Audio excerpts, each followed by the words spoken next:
Hey guys, Mr. B here again, bringing you another math video.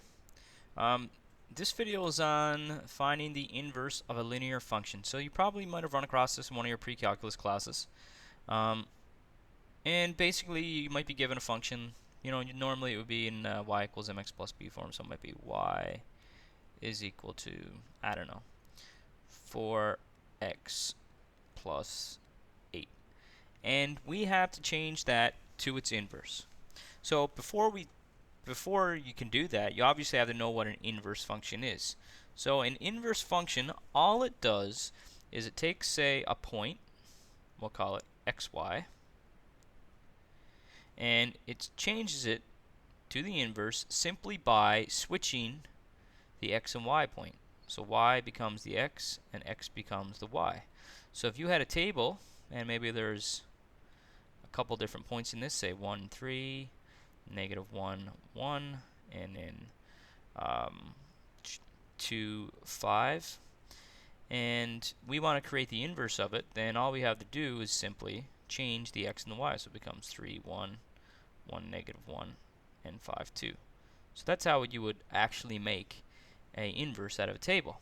So we can use that knowledge of what an inverse actually is to switch the x and the y's and then solve for y. So let's do it. So all we do is we switch these guys. So we switch those. It's a bit thick, isn't it? Let me try in a different size. Alright, let's try that.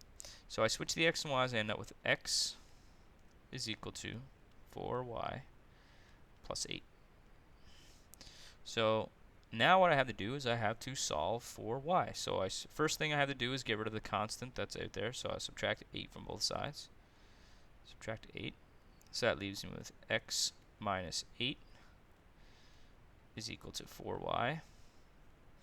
And then I got to get rid of the constant in front of the y, or so the coefficient in front of the y. Divide both sides by 4. And I end up with y. I'll just switch the sides basically. Y is equal to x minus 8 all over 4.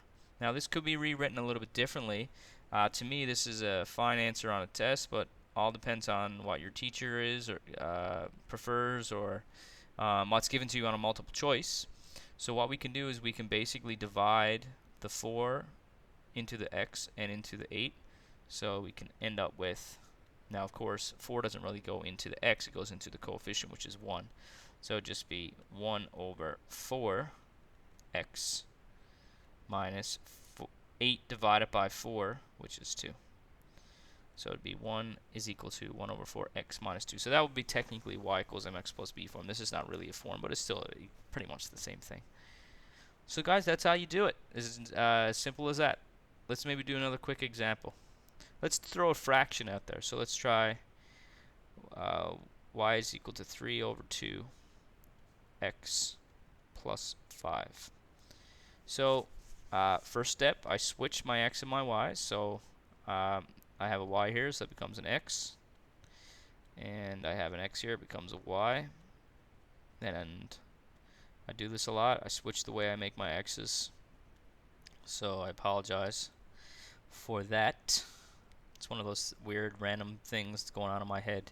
I can't write 2's the same and I can't write x's the same. It just doesn't work out. Anyway, I could talk about it with my psychologist later if I had one, but I don't. Anyway, so I subtract 5 from each side. So I have x minus 5 is equal to 3 over 2 y. So now the harder part about this one is getting rid of that 3 over 2.